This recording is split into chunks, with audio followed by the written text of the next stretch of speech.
ሁላችንን የሚመለከት ስለሆነ በጥሞና አዳምጡኝ።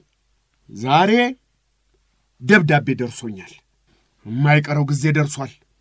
መጀመሪያ ስሰማ ተደናግጬ ነበር። አሁን ቁጭ ብዬ ሳስበው ይሄ ልማት ቤተሰቤን እንደ አባት በቅጡ እንዳስተዳድር ታስቦ ለኔ ነው የመጣው ብያለሁ። ልማት ባይኖር ምን ያክል የተዝረከረከ ቤተሰብና ተንጋዶ ያደገ ልጅ እንዳለኝ በምን አውቅ ነበር? እኔ እጅ በደረሰው መረጃ መሰረት ቤታችን በልማቱ ምክንያት ተነሺ ከሆኑ ዕድለኛ ቤቶች መካከል አንዱ ሆኗል።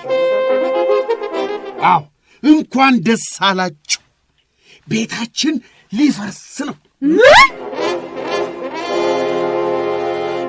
እሰይ እሰይ። እኔ በበኩሌ ስናፍቀውና ስጓጓለት የኖርኩት ጉዳይ ነው።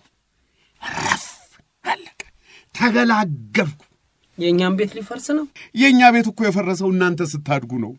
ልጅ ደረሰ፣ ቤት ፈረሰ፣ ቤት ፈረሰ፣ አባት ደረሰ ይሏል። ይኸው ሌላም ዜና አለኝ። ከዛሬዋ ዕለት ጀምሮ እኔም ከመስሪያ ቤቴ ከሥራ ተቀንሻለሁ። ዛሬ በደብዳቤ አሰናብተውኛል። ምን ማለት ነው እሱ? ሥራ አጠነኝ ማለት ነው።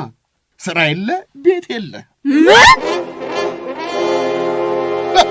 ዘንድሮ አምሮብናል ነው የምላችሁ።